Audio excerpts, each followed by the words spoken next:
Hello, everyone. Just to let you know, if you're in the right spot, this will be a webinar with PK from Navan and Omer Singer from Snowflake. I'm Jade Catalano from Anvil.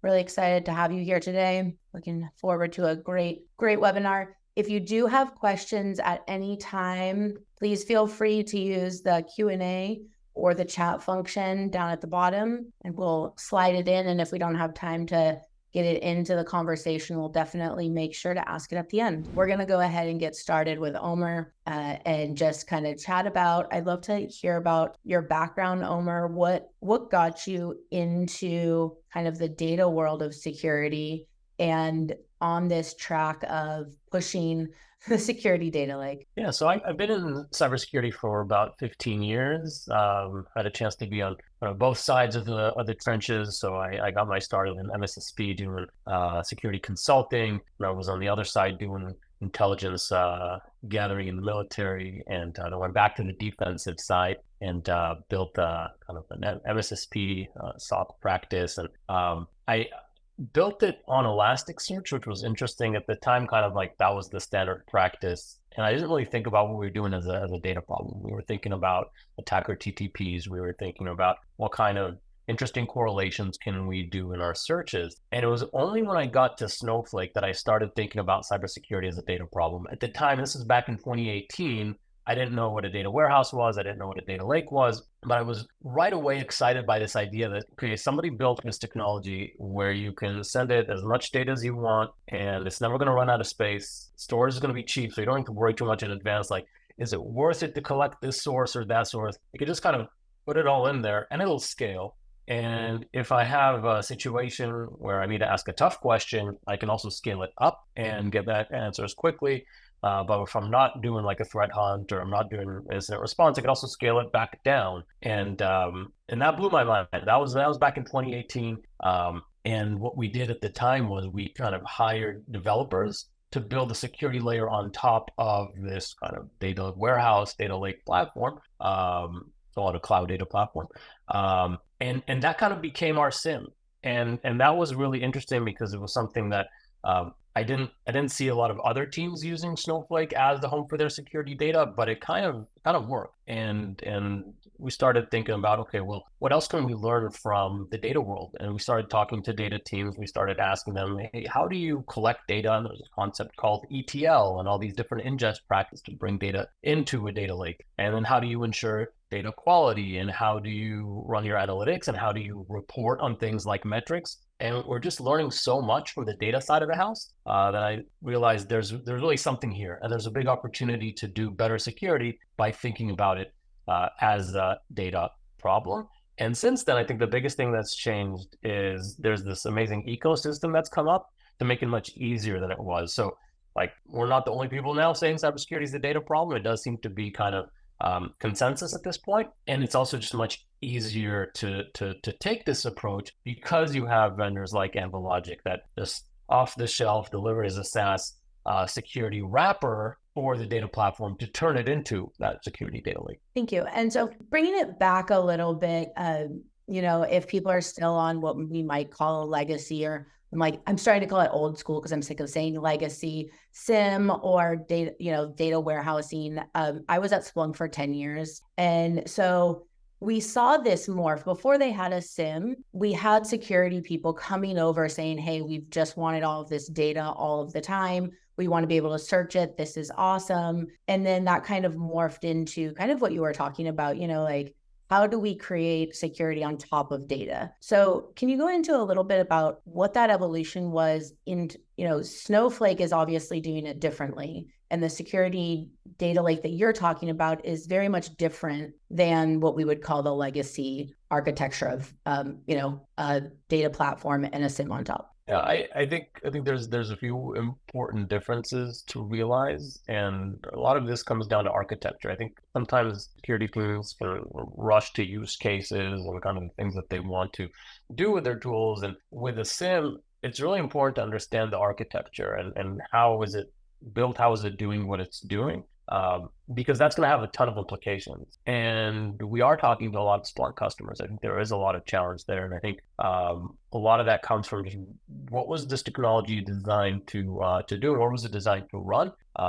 Snowflake was designed for the cloud. And so a big difference when you're looking at a technology like Snowflake versus a more traditional SIEM, it is like, where is it actually putting the data? Is it storing the data in these, like in the servers, which in the cloud are these virtual machines? On-prem, it was a physical server. And in that case, the storage formerly was a hard disk. Now it's a virtual drive, but still very tightly coupled with that compute. Or is it separated? And I think that's why it's not a concept, it's like a marketing term. A data lake or a SIEM, like is it just a marketing term? Like it's really not. And it's this idea of using cloud native storage, which is cheap and limitless, and having it to be separate from the compute, so that in security, when you need to use a lot of compute, you can have a lot of compute. When you don't need to crunch the data at all, you're not paying for it. And that separation doesn't just reduce cost. It means that you can collect all the data that is needed. And that's the real paradigm shift. So I think that's the biggest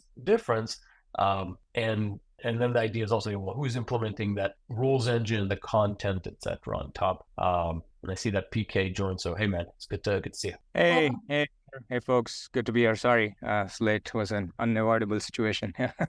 I'm pretty sure everyone on this call probably has been in that situation. So no worries. Thanks for being able to join us still. I'm glad you could. Everyone on the call, I did just put up a polling question around data lakes. Feel free to answer that. And Omer and I, PK, were just having the discussion kind of on the evolution and really what is a data lake, data warehouse, but make it bougie, get into the data lake world. And Omer really was giving us his background of where he came from and why the security data lake was the way to go. And I think you came at the perfect time, because you came from the background of having the legacy, old school kind of SIEM or architecture from a data standpoint. And now you're only going towards a security data lake. So if you could tell us a little bit about your background and kind of why you're leaning in on the security data lake. Of course. Yeah. Hey, again, thanks for having me. Glad to be here. This is Prabhath. I go by PK, VP, Global Head of Security Trust at Navan. Navan is an all-in-all travel and expense management SaaS platform where our core mission is to simplify travel and payments experience to our customers and users. I've been in security for close to 20 years. I was one of the early security guys in the Adobe team back, around 15 years back. I spent a decade there, and then now Navan. So I've been through a few evolutions. And I think in my past jobs and lives, I have experiences using legacy SIEM and then building a security operations function based on, this legacy SIEM architecture and all of that. And now we have significantly modernized our architecture when it comes to security operations, tooling, all of that here at Navan. I think the primary advantage is, I would say, threefold, right? The first is to have the right log sources. The second is to have high quality of detections on top of those log sources. And lastly, to operationalize all of this to have your security operations function really focus on areas where the critical risks are, rather than, being bombarded with a bunch of alerts and alert fatigue, and then not really getting to the key ones that we need to action on as a security function. So those are some of at a high level, like some of the benefits here, but we can dive deeper. Yeah. Thanks, PK. Let's dive deeper into kind of what you're seeing with that, right? Like while you're setting this up, you were talking about, obviously there's challenges that come with this. This isn't just some shiny new thing that everything goes perfectly. So, and typically when it comes to, the detection or triage and alert life cycle, you're still having alert fatigue. I'd love to hear about how you're what those concerns are as you're adopting this and as you're moving forward, and how you're managing that. Great question. So let me get a little technical here. So primarily, I think the primary objective here is to make sure that if you look at a typical SIEM architecture, there are a few components to it. One is the log aggregation engine, where you have to make sure, I think from in a company like ours, some of the critical examples of some of the critical log sources is our cloud infrastructure, our applications, our EDR logs, our identity logs. It's just not limited to that. There's more than that, but these are some of the key log sources to on which you need to build detections on.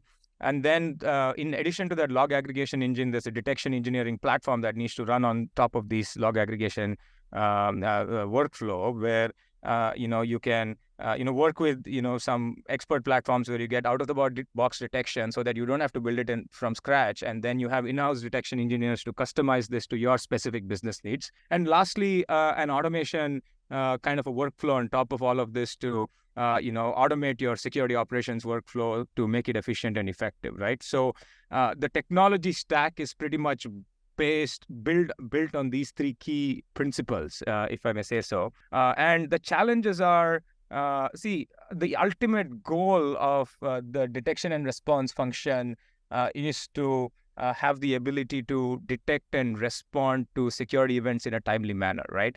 And there are, most practitioners here will understand. This is not just a technical kind of play. There are a lot of other regulatory impacts. There is GDPR obligations. There are other regulatory obligations. There are customer contracts where you need to, commit to all of these things. So going back from that primary business objective for the function, the key pieces are to make sure that you pull in the right log sources, the speed of ingestion, how are you making sure that these log sources are continuously flowing, and once you have the right log sources, having the right detections on top of these log sources, doing the right kind of threat hunting on top of these log sources, and lastly, automating the right workflows. So these are the various components overall. Yeah. And PK, you mentioned data collection. So as I'm working with different Snowflake customers on setting up the security data lake, data collection is, naturally where we start, and seen different approaches. I've seen approaches where there's custom kind of scripting being used, some approaches where the standard enterprise ETL that's it's serving, maybe, bringing in marketing data, bringing in data from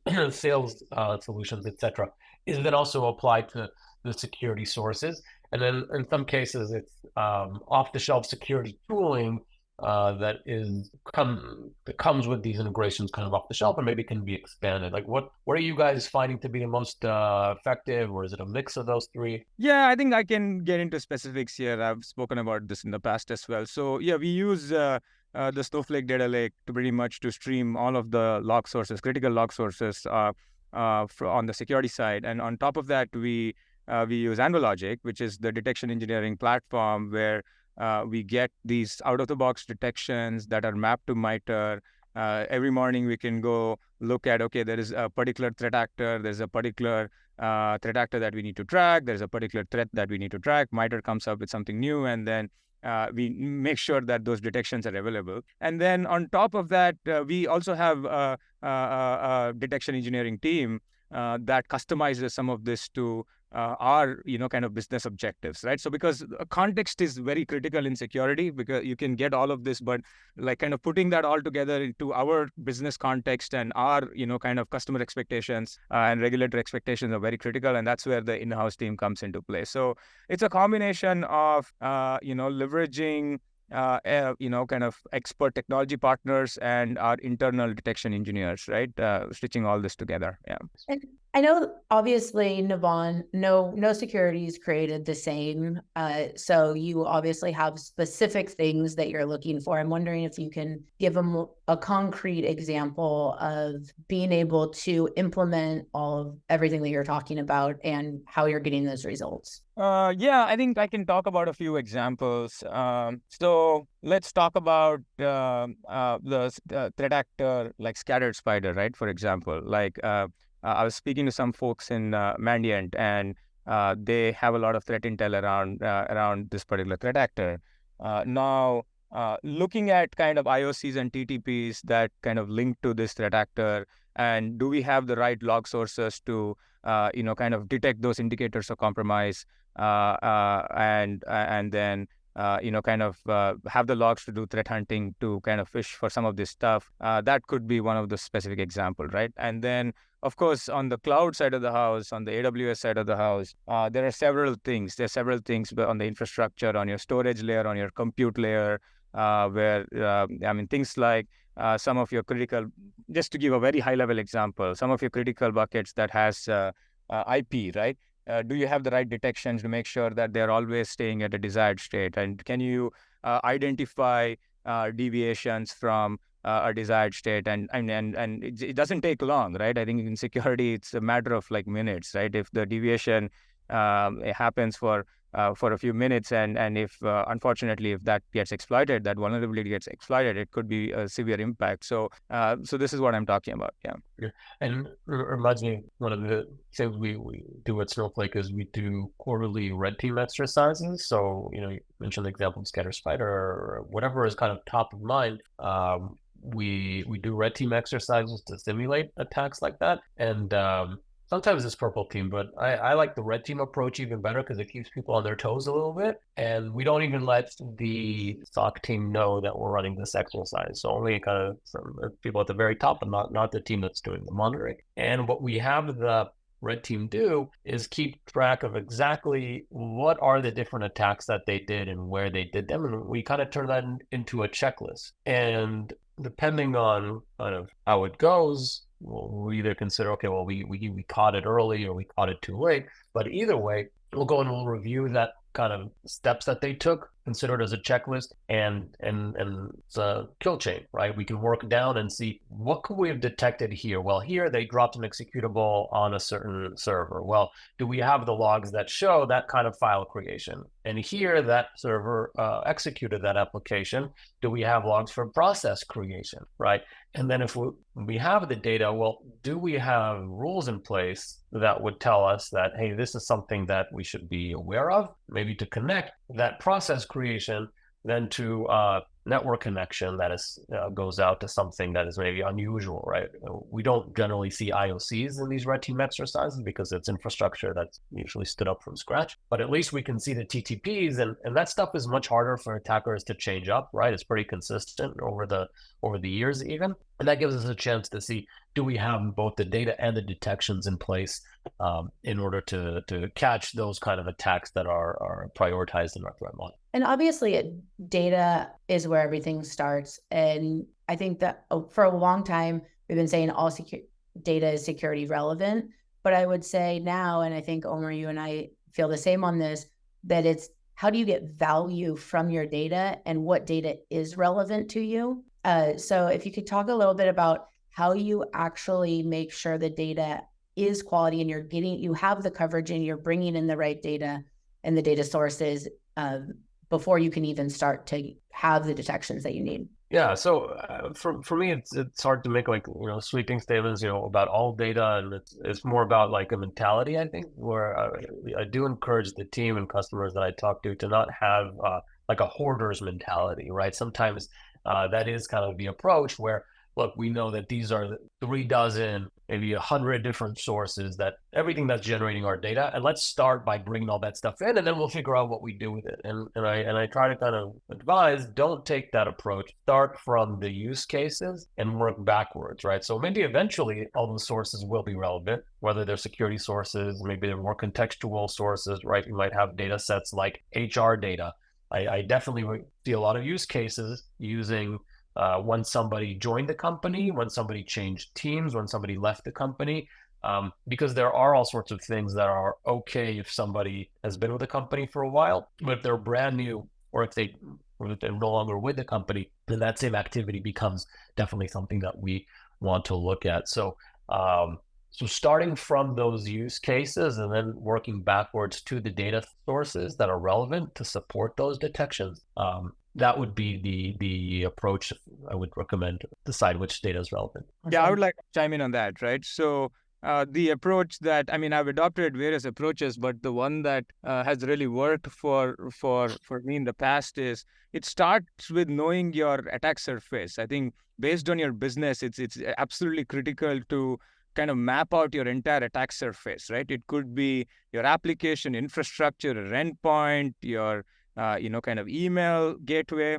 I'm just giving you some examples. So we go deeper, right? Have an inventory of your entire attack surface. And then once you have that, then you need to threat model for every aspect of the attack surface. You need to threat model and then and then map it back to the data sources. Map it back to the data sources to figure out, okay, this is the attack surface. Here are the detections I need. This is where I need to do threat hunting. These are the data sources I need. That way you have a holistic approach, and it's really hard to get it 100% right. It's a process of continuous improvement, and it's a journey. Yeah. How do you? I see, Jade. I got to jump in because I love that you're running these polls in the background here. So we're all multitasking, and I'm seeing the top response to what's most important. At least now it's split, but SIM cost I see is top of mind here, and it's something that I get asked when introducing the concept of the security data lake. I do get asked sometimes, well, how much is this going to cost us? Because okay, we kind of know what the more traditional SIM might cost, but now we're thinking about this new architecture, like how much is this going to cost, and how do we control the costs? Meaning, even if we think that it's going to cost us a certain amount, there's a lot of variability. If there's a lot of surprises, well, that's a problem in and of itself. So I can share kind of general advice, but PK, I'd love to hear kind of in what your experience has been in terms of like cost around the security data lake and measures that you've taken to avoid surprises around that cost. Yeah, it's a great question. So I think for most of, in security, right, for us who've been doing this for a while, this has always been a constant challenge, right? As the business grows, as the attack surface grows, as the infrastructure grows to support the business, the volume of logs automatically follow suit and expands. As a result of that, then in terms of hot storage, cold storage, I think to do detections, you kind of need it, right? You need it readily available. You need to run computes on these data sets, and you need it readily available. And how long you need the these compute cycles for. So that's always been a challenge, and that's where one of, I think, at some point somebody brought up a conversation around legacy SIM. That was another major challenge in terms of storage, and that's where the data lake concept and the data lake mindset around streaming some of these logs and then using it for compute when you need it, right? As on need basis has really worked out pretty well overall from a cost perspective, and I would say that it significantly reduced the overall cost of security operations from a people, process, technology perspective, because most of that cost would be consumed by the storage cost in the past. But with this approach, you can really focus on hiring quality detection engineers to actually write the detections and focus on where exactly the risk is rather than spending on storage. Yeah. Very, very, very cool. I think, I mentioned at the beginning how important it is for security teams today to have a sense for what's happening under the hood, right? Not to be scared of these data concepts, but to really take the time to understand what is a data lake, how does it work, and where does the data live, where does the compute live, how is this kind of happening, and then related to that is the cost aspect. And one of the things I've seen that, for example, doesn't work very well is data lake approaches that have a cost model by bytes scanned ends up becoming a very big problem for security teams, because what happens is you may have a certain investigation that does require looking at a lot of data, or even just you get a new bit of threat intelligence, and that threat intelligence, you want to apply it to the network logs that you've collected over the last 6 months or a year. And to do that, you got to touch a bunch of data. And so all of a sudden the byte scan model ends up being very spiky and very costly and very hard to control. You don't really know in advance how much data is going to be scanned. And I remember speaking to one security leader that really wanted to move away from that model because they had some alert come in, they ran some investigation, and it cost them $6,000. They needed to explain to finance why that one-time charge happened. And they're like, but it's good news, we didn't find anything. But finance didn't really see that as good news, right? And so understanding the cost model and being able to kind of have confidence in how much the next 6 months, the next year is going to cost, I think is important. It is one of the benefits I see to using Snowflake as the data lake, because the compute is charged based on time, not based on bytes scanned. And in time, there's only 24 hours in a day. It's a combination of time and the size of the warehouse. So if you want to make sure that a certain kind of thing that you do, maybe it's IOC sweeps, is not going to cost a lot. You use a small warehouse, run it in the background, And basically you can have a different warehouse for the more interactive stuff, but you're going to know exactly how much that stuff is going to cost you day in, day out, how long it's going to run. So that's something that's worth doing. And last thing I'll say on that is that this is not unique to security. So predicting cost for your data platform is something that a lot of different organizations are thinking about. And there's been a ton of innovation, a lot of development in this area, visibility, guardrails, like there's a lot of existing approaches that you can apply. So we definitely suggest as you embark on this journey, from the beginning, think about, okay, what is our strategy for visibility and control on cost governance, and use features like Snowflake budgets and resource monitors in order to avoid any of those surprises. Yeah, and I think cost also goes into not only just your data cost, but the things that you can't necessarily put a dollar amount on, to, like poor visibility, the automations that you have, detections that you're getting into, right? So how can we start to look at and the freedom to choose and how that can also impact the cost that you're bringing in, like the freedom to choose the different platforms, the freedom to choose how you're deploying detections. Yeah, been kind of locked in for a long time.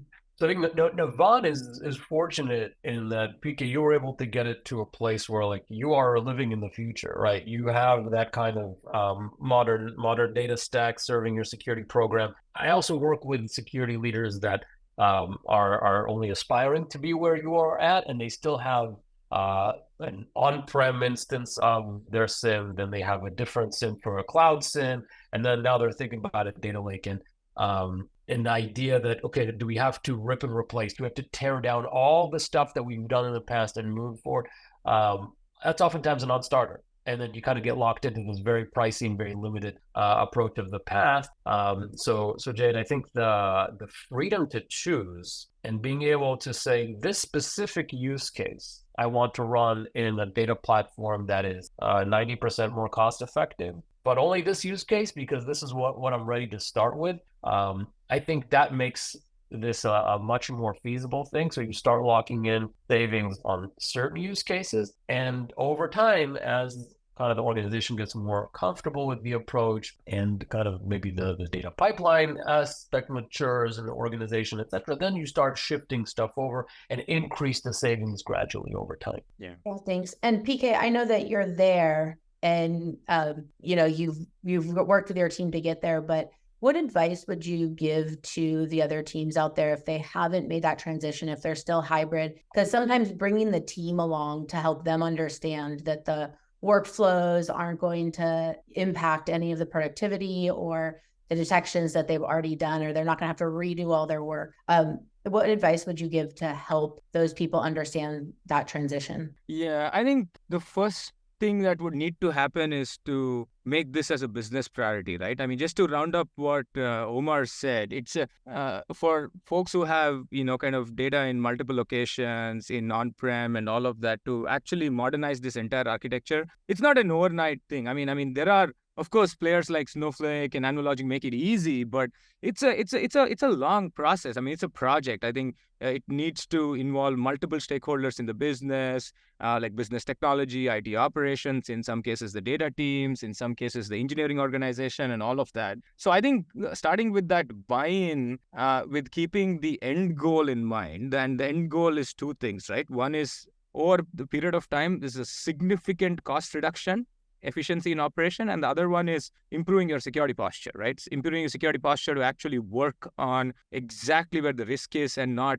kind of not get bogged down with alert fatigue and all of that. So starting with the business approach is very critical, because if you don't have the buy-in, it's very, very difficult to execute a project like this. And it's important to have a long-term mindset in while doing this, right? Rather than and of course, it's important to have quick wins and all of that, but because to keep the team motivated and to keep the management kind of updated on the project, but to have a long-term mindset on eventually to get to like a seamless architecture, right? That is pretty critical if you ask me. And then everything starts from there. I mean, you can get technical in terms of, okay, attack surface, your threat model, these are the log sources, what is the plan? And of course, there are players to make that easy. Yeah. I've something that I thought was interesting. You mentioned, alert fatigue. I think there's the financial budget, I think there's also this concept that's emerging now around detection budget, meaning we recognize that there's a thing called alert fatigue. We know our team is not unlimited in how many alerts it could look at. And I like this idea of going from putting it on, okay, my analysts are tired, they're sleepy, they need to get some rest. Like, no, it's not on them actually. It's about, as an organization, planning in advance and being responsible and saying, look, I know that we can handle 20 detections a day. That's typically what we can investigate end to end and feel confident that we really looked at it and understood, why did this alert fire? What was the blast radius, if there was one, what was the entry point, like really kind of, or if it's a false positive, rule it out conclusively. Have you implemented this idea of a detection budget? Is it something that you found to be helpful? I don't have, that's a good point. I think it's a new term that I'm learning, Omer, but I have something very close to that, right? Cost of a detection, right? Now I combine this cost of detection.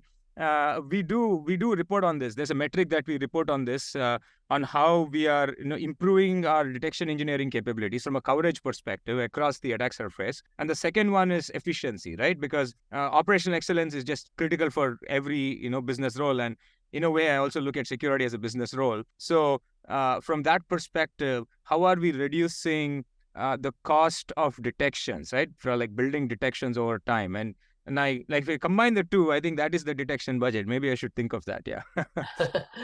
It's something that I think helps everybody to get on the same page with why we're investing in detection engineering. Like when I started at Snowflake, we were getting 2,000 alerts a day, and we're not a big team. Even a big team, I don't think, can ever look at 2,000 alerts a day. But it was like me and 3 other security engineers. Like, there's no way that we're going to 2,000. And then you start saying stuff like, well, we'll only look at the criticals and highs. But the reality is, like, well, some vendor somewhere 2 years ago decided that this was a high, this was a medium and not a high, so that's why you're not going to look at it, right? It's a little bit arbitrary. And what we found was by pulling in content, we were able to dramatically reduce the number of daily detections. So we looked at a certain alert and it said instance deleted, and that was an alert. Let's just say, I don't know, using an example, and we could say, okay, well, what do we do when we get that alert? Well, we go and we find out, like, was the user that deleted, was it a human user or was it a service account? And maybe if it's a service account, then it's okay, and if it's a human user, well, then let's take that into the detection logic, and that way eliminate an entire source of alerts so that they don't show up tomorrow. And that kind of cycle, we chopped off 99% of the alerts that we were getting. And I checked in with the team at Snowflake pretty recently. They're still around there. We've grown as a company quite a bit since 2018, 2019, and we're still at around 20 alerts a day. So I think that just goes to show you, like, when you take detection engineering seriously and when you set yourself up for success by having a place where all your security data can live, you have the contextual data sets, you have the analytics capabilities to join them, then you are able to kind of stick to that detection budget. So yeah, glad we got to talk about that one today. Yeah, that also runs into, I think half of you in the poll were talking about coverage and visibility. That really runs directly into that, being able to report. And I think a really important thing is a continuous model. So you're not having to have 2 points in time that you spent a lot of money to figure out, right? So being able to understand the impact and the overall coverage you have. But PK, I know we've talked about this before. There's coverage that you talk about with your team and what you're looking at. And then there's coverage and what you're reporting up to the board and people that might not understand all of these intricacies. Can you go into a little bit about how you report metrics out to get these budgets to help other people that might not be in the security vernacular understand what you're trying to accomplish? Yeah. I've found MITRE framework to be extremely helpful. It's very popular. The MITRE, the tracking your detections and coverage, both coverage and detections against the MITRE maturity framework, and showing that journey, right? Say from MITRE 40 to MITRE 80 in 12 months, and how we are going to get there. What are the specific detections that you're going to implement, and then how these detections map to the NIST cybersecurity framework. Because in security in general, if you have to explain security to any kind of business, non-technical exec, I think NIST CSF is very helpful because it's in very simple context, like identify, detect, protect, respond, recover, right? That's the life cycle of a security function if you look at it. And then there's governance on top of all of that. That's a new pillar of the NIST framework. Now, mapping MITRE maturity with specific details on the journey and what are you doing from an action perspective to reach that journey, and how that links to the NIST framework in terms of these 5 pillars and the governance is a very good way to summarize this to, senior business executives. Yeah. It's just because I like to ask some tough questions. Has there ever been a specific example of when, I think we've all run into this, where you're sitting in a room and you feel like you're just bashing your head against the wall, and then you eventually realized what you needed to say to the people to get them on your side or to help them understand? Like, what's that dissonance between the other side of the table, and just an example of a time that you've had that happen? Yeah, so that happens all the time, Jade. Like it's not a moment. Like it happens all the time, right? More frequently than you think, right? Because like in my role, it's of course, right? I work in an engineering organization. So security is kind of like an engineering problem in a big way because it's an extremely technical profession. But then there is also a huge regulatory angle to it, right? There's a huge regulatory angle to it. There's a huge financial angle to it. So there's a dotted line to the general counsel, the CFO, the audit committee of the board, and all of that. But a lot of times, I think, at least like I come from an engineering background, so the brain kind of leans towards talking technical, right? Thinking technical, because that's what we are comfortable doing. But then especially when to explain some of these security analogies to like senior business executives, what is found helpful is to talk in like real life context, right? Give an example of something else that is where you're trying to communicate the security message, but put it in the context of some other real life example, right? Which really drives this home, right? I can't think of a specific example right now, but that's what I've been doing. It's an art of storytelling a little bit, but it is helpful. Yeah. And the whole climate, I think, is getting even more charged now because we are seeing certain security leaders being held personally responsible, even with criminal charges now, right? I think the whole SolarWinds thing, like, it's pretty scary. I think, as I moved over to the product side.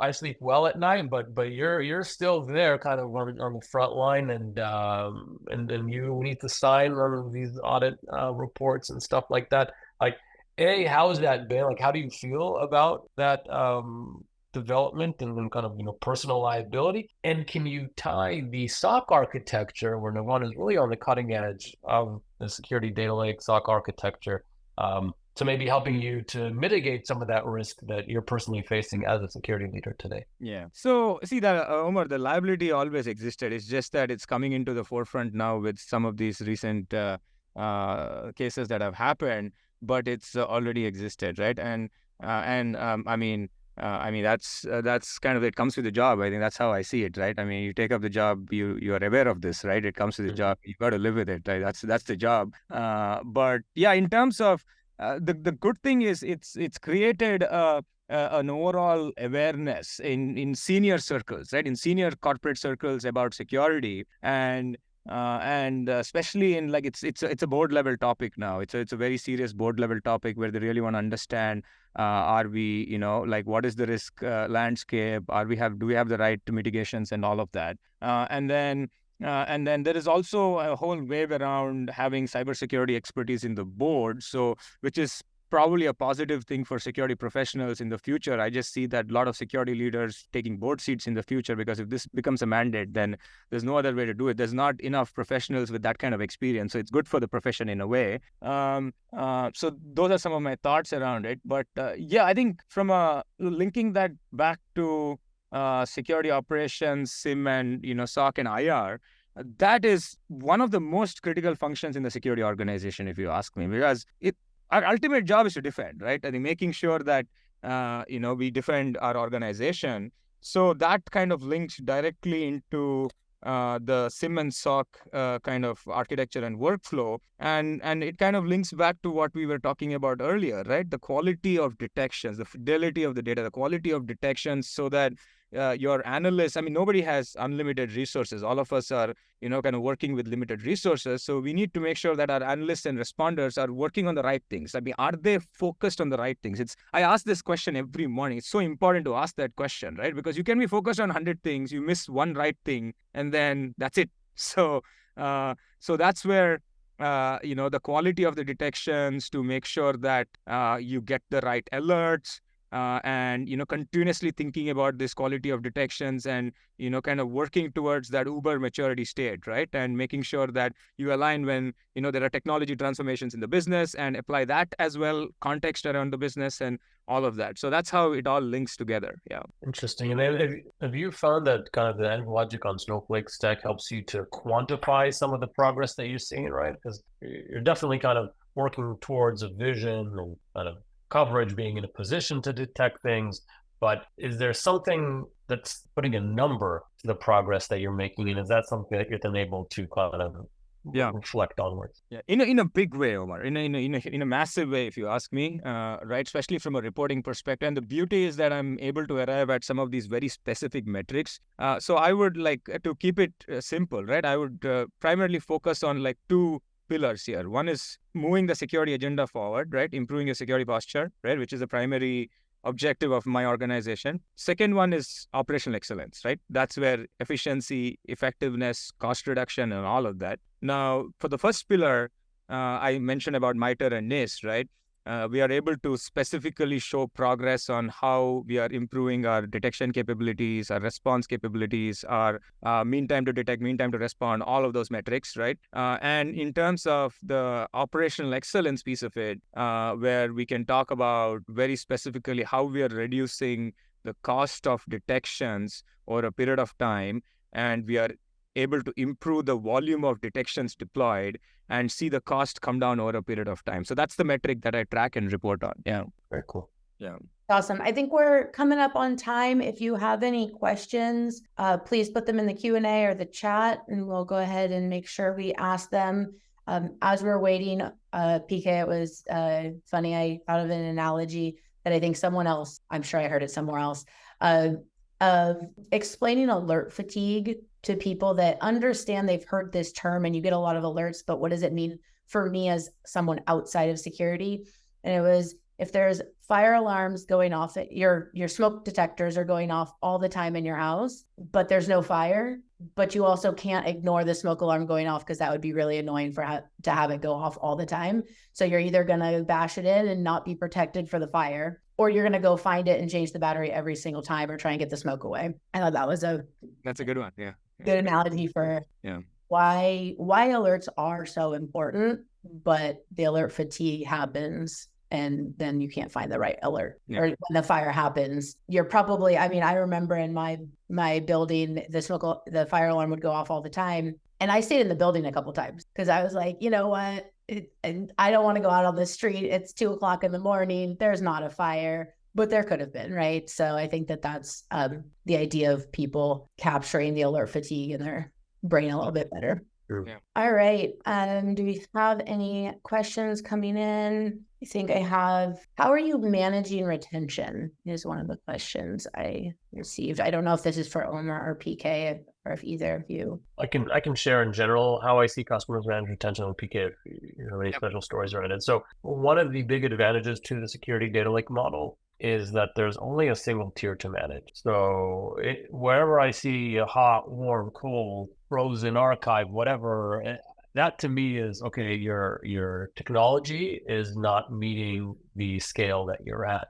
And we really want to end that whole concept. So first of all, thinking about it in terms of a single hot tier, that is where I think security is today, and should definitely aspire to, like any organization that's not there. And then within that tier, I do see some teams who are like, well, it is very cheap. Talking about $23 a terabyte a month, and it's for compressed data, so you could have 5 to 10 terabytes for basically $20 a month. Like that's probably less price pressure, but there are other considerations. So in some cases, I see security teams that say, we do want to kind of cap it at 1 year. Because of liability, and we don't want to have somebody come back and say, 5 years ago you saw something and you didn't act on it, and there's some liability considerations for it. So that's real. And the nice thing about keeping your data in an analytics platform like Snowflake is you can have tasks that purge data based on specific logic. So you could say, hey, I'm going to any event, any log event that's older than 12 months ago, erase it. But you could also say in a certain environment, have it for 2 years, a certain environment, have it for 3 months. So you can say, if this is the developer, the sandbox environment, I only want to have it for 3 months. But if it's production, I want to have it for 2 years. And if it's HR related, I want to keep it for 5 years, or I just don't want to delete it at all. So that kind of granularity, I think, is something that pretty new. Probably most security teams are not thinking about it, but it's definitely an opportunity today. We actually, sorry, PK, if you have any thoughts, we have one No, more. nothing to add there. I think just to kind of piggyback, that's a massive advantage here of using the data warehousing, security data lake technology for log aggregation. Yeah. So I just want to echo that. Yeah. Awesome. Thanks. So PK, this one's for you. Did you consider any other alternative SIMless type platforms other than AnvilLogic? Someone mentioned specifically Hunter's Sock or something, or whatever else is out there. And why did you decide on AnvilLogic? Yeah, so I don't want to get into specific names, but the answer is yes. Okay, have considered other platforms in the past. There were some challenges around the speed of ingestion, the visibility to detections across MITRE, and the quality of detections. Right, these are the three key aspects or attributes, I would say, where AnvilLogic was definitely was a chosen partner. Yeah. Awesome. Could you dig in a little bit more on, was there anything that specifically stood out that gave your team, because obviously you're one person that's choosing this, that helped your team understand the benefit? Of course, yeah. It's not, I'm not the only person like choosing this, right? It's a team decision. I mean, I would never choose something that my team doesn't like. So it was a combined decision. And I have some experts in my team, right? Subject matter experts in this particular domain. And some of the things that really stood out was the complete visibility to detections and having the ability to, kind of build on top of these detections, right? Because you have complete visibility and the mapping across. So they're two-pronged, right? One is from a management reporting perspective, because there's complete visibility. I can show progress to my management chain and the audit committee and all of that on how we are making progress across MITRE. And that's from a metrics perspective. And for my detection engineering team, they can use this out of the box and then build very specific detections that are specific to our business. That's one. And the second one was the speed of ingestion, which is very critical, because the ultimate objective is to the ability to detect and respond on a timely manner to meet all the commitments that I mentioned earlier.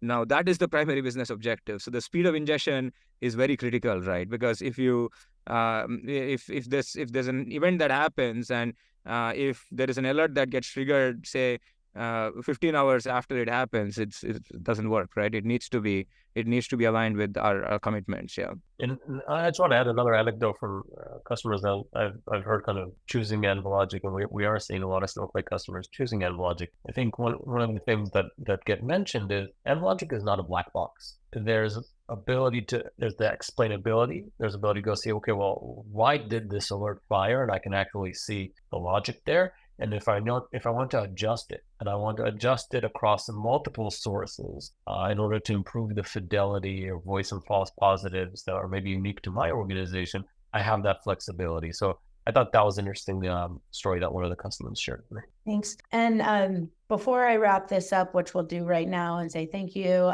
is we do have, and PK, I believe your team went through, I don't know if people went on the free trial and tried that out and then through the POC, but kind of the spin up between onboarding a new solution can be really difficult. And I know our customers with Snowflake have been able to spin things up fairly quickly. I wonder if you can give some advice to the people on the phone if they are looking at either Snowflake or AnvilLogic. What direction would you start with the free trial, or just give us a call and try and spin some up of your own data? Yeah. So two things. One is, if you have your data in Snowflake already, then I think it's a very simple choice. Just plug it in. I think it doesn't take much time to plug AnvilLogic in on top of that, and you can instantly see results. Now, on the other side of the house, if if you have to move your data into Snowflake from legacy platforms or on-prem and all of that, I would probably have Omer chime in there. Like that is probably a project, right, Omer? I'm sure there are ways to do it like in a very efficient way, but that's probably a project. Yeah. Yeah, and I would break it down. So a part of it is seeing like, do I like this solution? Do I like the experience of using it? You could do a one-time batch load and run against it. Like, what is the performance? How is this working? And then separately, how am I going to get the data to it? And there's a lot of options around that that maybe you can investigate in terms of just like the data pipeline side of things. So yeah, breaking it up and kind of POCing in chunks probably. And there's a lot of technology disruption in that area. There are a lot of folks building log enrichment platforms, data pipelines. There are companies that are specifically building data pipelines. So if anybody's interested to know more about this ecosystem, feel free to reach out to Omer or me. We are like very, very deep into it, but happy to chat more. I think there are several partners that you can work with. And Snowflake itself also has several services to do this as well. Yeah. Well, thank you all. This was so much fun. We went over, so I'll let everyone get back to their day. PK, really appreciate you having on. Always good to chat. Omer, same to you. Everyone have a great day. Likewise. Thanks for having us. It's great to be here. Bye.